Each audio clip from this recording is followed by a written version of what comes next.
I stood in the doorway of Ethan Carter's sleek, glass-walled office, my knuckles white against the portfolio in my hand. Across the desk, Ethan leaned back in his leather chair, arms crossed, a smug grin curling at the corner of his lips. "Rachel, let's be reasonable." His voice was dripping with rehearsed sympathy. The kind they teach in corporate leadership seminars. "The company is evolving. We need fresh perspectives. Fresh perspectives. Not more qualified, not more experienced, just younger." I swallowed the fire rising in my throat. This wasn't the time for an outburst. "I see," I said calmly, my voice betraying nothing. Ethan blinked, caught off guard by my lack of protest. "Good. I'm glad you understand. We'll need you to train your replacement, Emma Brooks. She's fresh out of MIT. Brilliant. Really. It'll be a smooth transition." I forced a thin smile. Of course. What Ethan didn't know, what no one in that office knew, was that in exactly 1 week, the board meeting would change everything, including him. As I walked out of Ethan's office, the hum of the bustling headquarters felt strangely distant.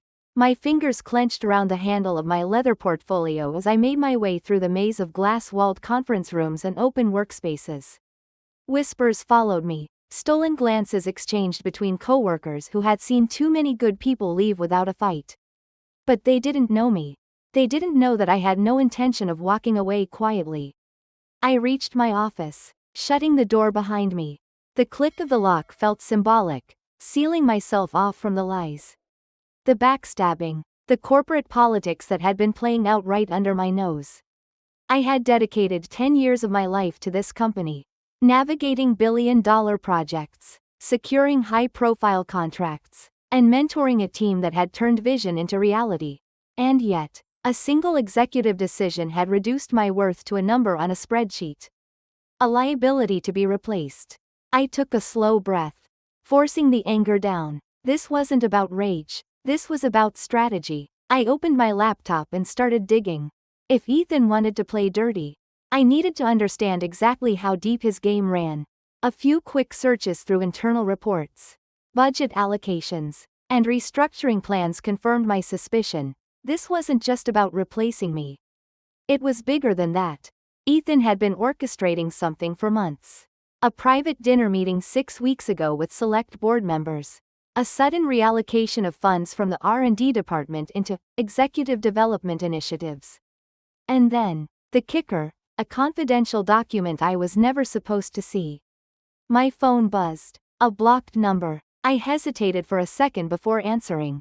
"Rachel, we need to talk." I froze. The voice on the other end was unmistakable. Victoria Hale, CEO of Lawson Tech. The kind of woman who didn't make casual phone calls. The kind of woman whose words could shift stock prices. "I assume you've seen the reports," she continued, her voice sharp and knowing. "I have, but I get the feeling you know more than I do. Meet me in an hour. Club level, Mayfair Hotel. Don't be late." And just like that, the pieces clicked into place. I grabbed my coat and walked straight past Ethan's office. He was laughing with a few of the younger executives, probably basking in his so-called victory. He didn't even glance in my direction. That was his first mistake. An hour later, I stepped into the dimly lit lounge of the Mayfair Hotel, where the elite of New York's business world whispered secrets over $1,000 bottles of scotch. Victoria was already waiting, her posture effortlessly commanding. She didn't waste time with pleasantries. "Ethan Carter is trying to take over this company," she said, sliding a folder across the table. "And you were in his way."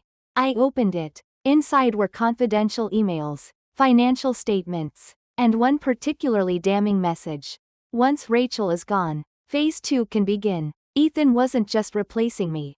He was making his move for the entire company. "So tell me, Rachel," Victoria said, swirling the wine in her glass. "How do you feel about fighting back?" I smiled. "I thought you'd never ask." Before I share what happened next, the moment that made the entire boardroom fall silent, I want to connect with you. My incredible viewers, have you ever been underestimated? Have you ever had to fight for what you deserve? Drop your story in the comments below. And if you've ever had to outsmart someone who thought they could outmaneuver you, hit that like button, because trust me, This story is just getting started. The Mayfair Hotel's club level was a world away from the cold, sterile office where Ethan had dismissed me just hours ago. Here, power played out in hushed conversations and carefully measured glances over top-shelf whiskey. No rushed meetings. No corporate platitudes. Just strategy. Victoria Hale sat at a corner table, a glass of wine in hand. Her expression unreadable. CEO of Lawson Tech. A woman who had built her empire through ruthless intelligence and impeccable timing. And tonight, she had called me. You're early, she noted, setting down her glass. You don't keep someone like you waiting. I replied, sliding into the seat across from her. A smirk, a flicker of approval in her sharp blue eyes. Good. You understand how the game is played. I exhaled slowly, then placed the folder she had given me onto the table. Let's talk about this. Victoria leaned forward. Ethan Carter has been orchestrating a hostile takeover from the inside. He's been quietly aligning board members, shifting financials, and planting his people in key positions, including the one he just gave to your replacement. A muscle tightened in my jaw. Emma Brooks. Victoria nodded. Fresh out of MIT. Talented, but inexperienced. She's a placeholder. Ethan doesn't actually want her in your role long term. Once he solidifies his position, she'll be gone too. He needs someone easily controlled while he maneuvers himself into the vice president seat. I let out a slow breath. Of course. He's good, I admitted. Too good, Victoria corrected. Which is why I need you. She pulled out another document and slid it across the table. It had the Lawson Tech letterhead, but this one had my name on it. Chief Operations Officer? I read, blinking in disbelief. That's right, Victoria said smoothly. I've been watching you, Rachel. Your track record, your leadership, the way you see solutions others miss. The board is restructuring, and I need someone in that seat who understands both the technical and human sides of this business. Someone I can trust to rebuild what Ethan is trying to tear down. I ran a finger along the edge of the contract, my mind racing. This wasn't just a promotion. This was a power play. A direct challenge to Ethan's ambitions. Why not just fire him? I asked. Victoria's smile was razor sharp. Because that's too easy. And because right now, he thinks he's won. That makes him reckless. Predictable. If we move too soon, he'll adjust. But if we let him believe he's in control, she took a sip of her wine, we'll be able to destroy him completely. Damn. I sat back, heart pounding. She was right. Ethan was riding high on his supposed victory. He had no idea that within a week, the company would belong to someone else. What's the catch? I asked finally. Victoria's gaze locked onto mine. The board votes next Thursday. Right now, I have the majority, but a few members still lean in Ethan's favor. If he gets to them before I do, we could lose control. That's where you come in. You need me to convince them. I need you to prove them wrong about you. You're not phasing out. You're not replaceable. You are the person keeping this company together. And they need to see that for themselves. I drummed my fingers against the table, considering the risks. If I accepted, I wouldn't just be reclaiming my career. I'd be stepping into a war. Victoria saw the calculation in my expression and leaned in. Ethan thinks he's already won. Let's remind him why underestimating you was the biggest mistake of his career. A slow smile spread across my lips. Let's do it. I reached for the pen, signing my name in bold ink. The game was officially on. By Wednesday, the tension in the office was thick. Ethan was restless. The smugness he had carried on Monday had started to crack. He wasn't stupid. He could feel something shifting beneath him. And then came the email.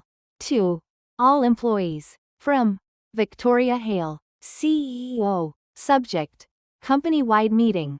Friday morning. The message was simple. Please join us for an important announcement regarding the future of Lawson Tech.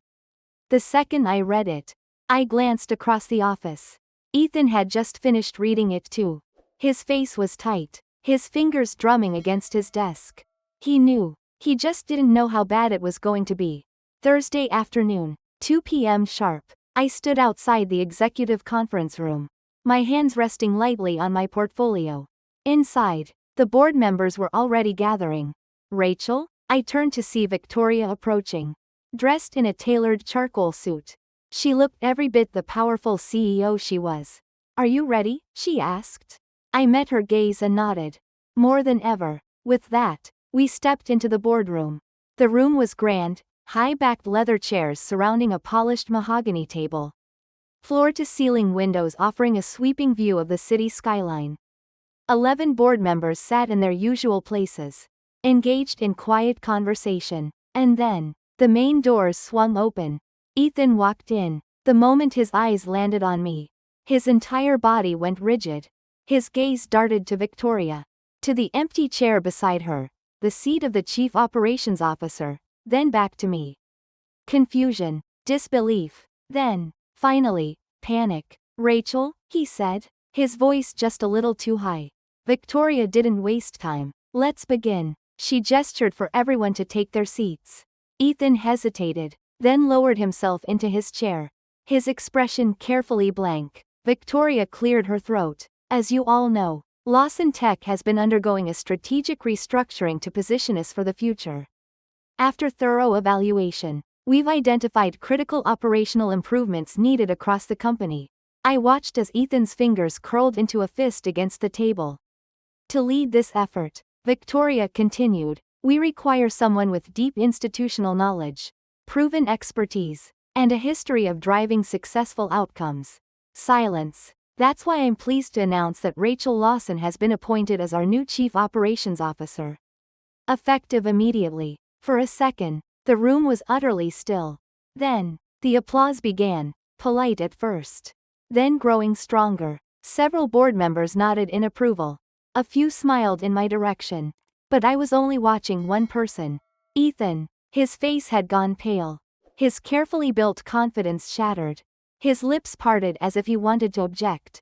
But nothing came out. Victoria continued smoothly. "Rachel will oversee all operational divisions, including engineering, project management, and strategic development. Effective immediately. All department heads will report directly to her."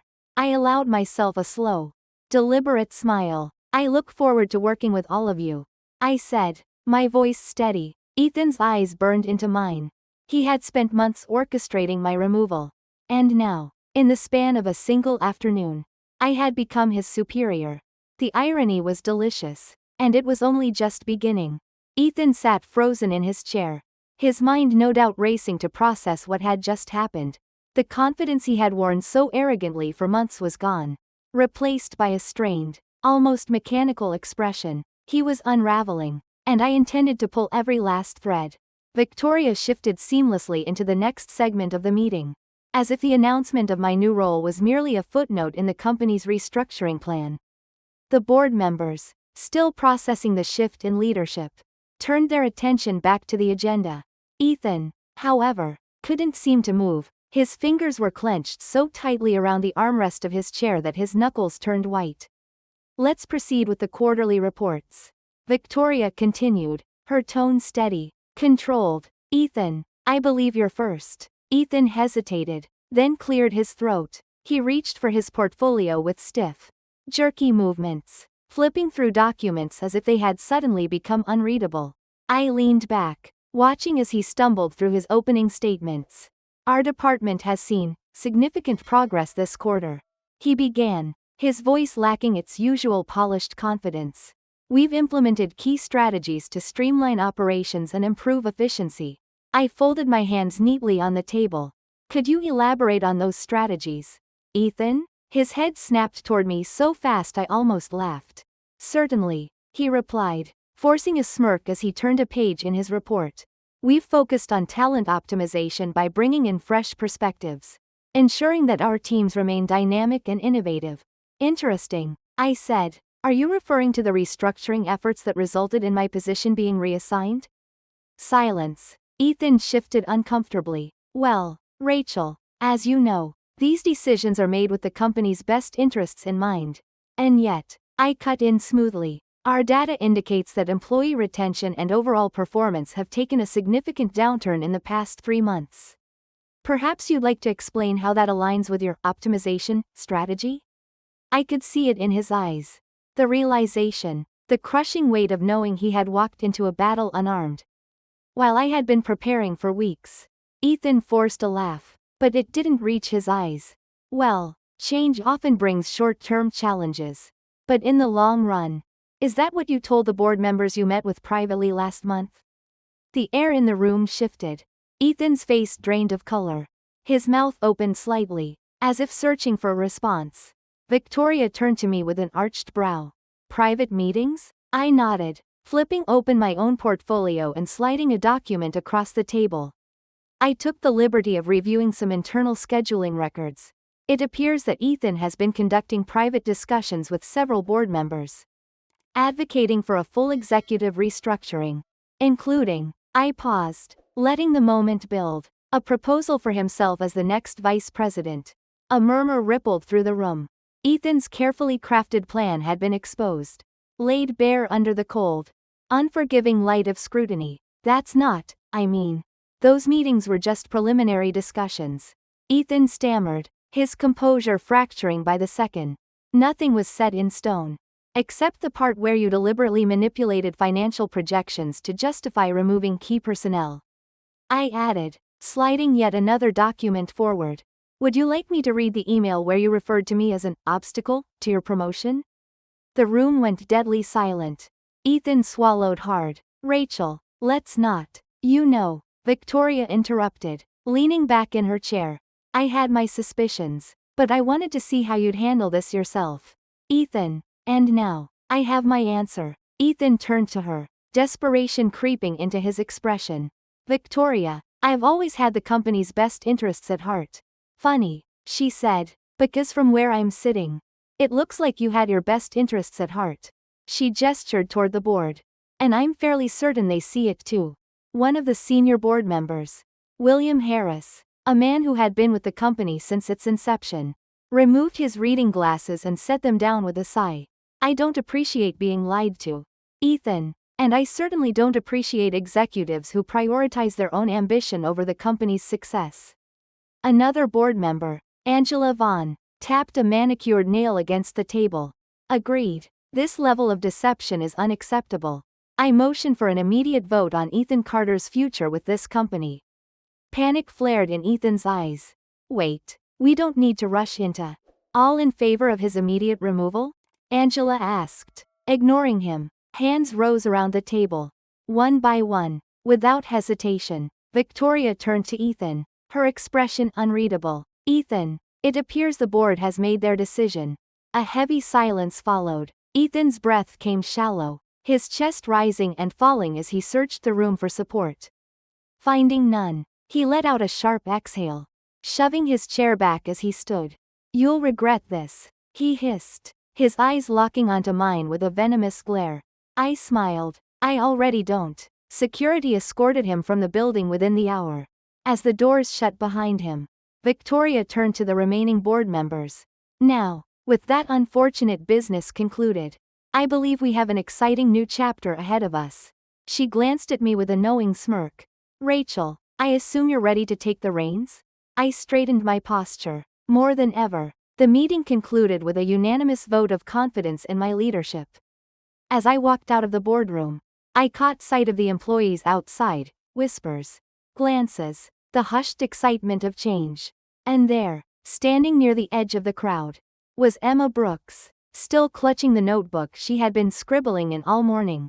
She stepped forward hesitantly. Miss Lawson? Call me Rachel, I said. She bit her lip. I didn't know what he was doing. I just wanted to learn. I studied her for a moment before nodding. Then let's make sure you do. Relief flooded her face. As I walked toward my new office, I finally let myself exhale. Ethan had tried to erase me. He had underestimated me, but experience, resilience, and the ability to outmaneuver even the most cunning of opponents had won in the end. And this was only the beginning. The office felt different after Ethan's departure, lighter, freer. People moved with a quiet energy, as if some invisible weight had been lifted from the air. I knew what they were thinking. In all my years at Lawson Tech, I had never seen a shake-up like this. And yet, I wasn't here just to fill a vacant seat. I was here to rebuild, to undo the damage that had been done, and to ensure that no one else would be discarded the way I had been. By Friday morning, the company-wide meeting was set. Employees filled the auditorium, murmurs of speculation buzzing through the air. Victoria stood at the podium, commanding attention with effortless authority. But this time, she wasn't the one making the big announcement. That was my job now. She introduced me with a firm, confident nod, to lead us into this new era of innovation and integrity. I am proud to officially introduce our new Chief Operations Officer, Rachel Lawson. A round of applause rippled through the room. Some polite, some hesitant, but a large portion of it was real. I could see it in their faces, the engineers, the project managers, the assistants who had seen firsthand what I had built here. And despite everything, they believed in me. I stepped up to the microphone, inhaling deeply before speaking. Thank you, Victoria, and thank you to every single one of you here today. 10 years ago, I walked into this building as a project manager, and I have been privileged to watch this company grow into the powerhouse it is today. I've seen late nights turn into breakthroughs. I've seen teams come together against impossible odds. And I've seen firsthand that success isn't about age or titles. It's about who shows up and does the work. I let my gaze sweep over the crowd, landing briefly on Emma, who was watching intently from the second row. That's why, moving forward, we're making some changes, effective immediately. We are implementing a new mentorship program to ensure that new talent isn't just thrown into roles they aren't prepared for, but instead, are developed, guided, and set up for real success. Experience and fresh perspectives don't have to be at odds. The strongest teams are the ones that combine both. There were nods of approval, murmurs of agreement. I continued, my voice steady. And for those who have been here long enough to remember the culture this company was built on, let me assure you, your experience matters. No one who has dedicated years to this company should ever be made to feel like they are disposable. That ends today. Applause broke out, louder this time, filling the room with something I hadn't felt here in a long time, unity. As I stepped off the stage, employees approached with congratulations, some hesitant but genuine. Javier, one of my oldest colleagues, grinned as he shook my hand. I knew you weren't going down without a fight, he said. I smirked. You know me too well. As the room began to empty, I spotted Emma lingering near the back. Shifting nervously, I walked over to her. Emma, she straightened, as if bracing for a reprimand. Miss Rachel, I just wanted to say, I didn't know what he was doing. I didn't realize I was being used. I know, I said simply. You were put in a tough position. But you're smart, and you have potential. That's why I want you to be part of the mentorship program. Her eyes widened in surprise. You still want me here? I nodded, but this time, in the right way. You'll be working under Diana Ford. She's one of the best engineers here. And she'll make sure you actually learn what you need to succeed. No shortcuts, no politics. Emma exhaled, relief washing over her features. Thank you, I won't waste the chance. I gave her a small smile. Good, now get to work. She grinned and hurried off, leaving me standing in the now emptying auditorium. As I turned to leave, Victoria appeared at my side, a knowing look in her eyes. That was a hell of a speech, she remarked. I chuckled. You expected anything less? She smirked. Not for a second. Welcome to the top, Rachel. You earned it. As I walked toward my new office, I let myself take it all in. The long hours, the sleepless nights, the moment I had thought my career was over. And yet, here I was, not because I played their game, but because I had rewritten the rules. Ethan had tried to erase me, to make me irrelevant, but in the end, he had only proven why I was indispensable. I reached for the door handle, pausing for just a second. The view from here was different now, not just higher, but clearer. This wasn't just about reclaiming my place. It was about reshaping the future. And trust me, there was a lot of work to do. I had walked into that office expecting to be discarded, another casualty of corporate politics. Instead, I had turned the tide, not just for myself, but for every employee who had ever been treated as replaceable. This wasn't just about proving a point. It was about proving my worth, not to them, but to myself. And now, I wasn't just surviving, I was leading. Ethan had underestimated me. He had built his plans on the assumption that I would fold. That I would accept my fate and walk away quietly. But he forgot one crucial detail. I had spent years navigating challenges far more complex than him. I didn't just know the game, I had mastered it. Looking out over the city from my new office, I thought about everyone who had ever been in my position. Overlooked, undervalued, pushed aside for the illusion of something newer, fresher. To those people, I say this: never let anyone tell you your experience doesn't matter. Never let them decide your story's ending for you. This story isn't just about workplace politics. It's about knowing your worth and refusing to let others decide your fate. Rachel could have walked away quietly. But instead, she proved that experience, resilience, and strategy will always outlast arrogance. It's a reminder that the best revenge isn't anger, it's success. What do you think? Did Rachel handle the situation the right way? Or did Ethan get what he deserved? Let's hear your thoughts. Comment number 2 if you loved the twist. Or number 7 if you didn't. And if you enjoy epic Reddit stories like this, make sure to hit that like button, thumbs up, and subscribe to N Reddit Story for more thrilling stories every day. Rocket.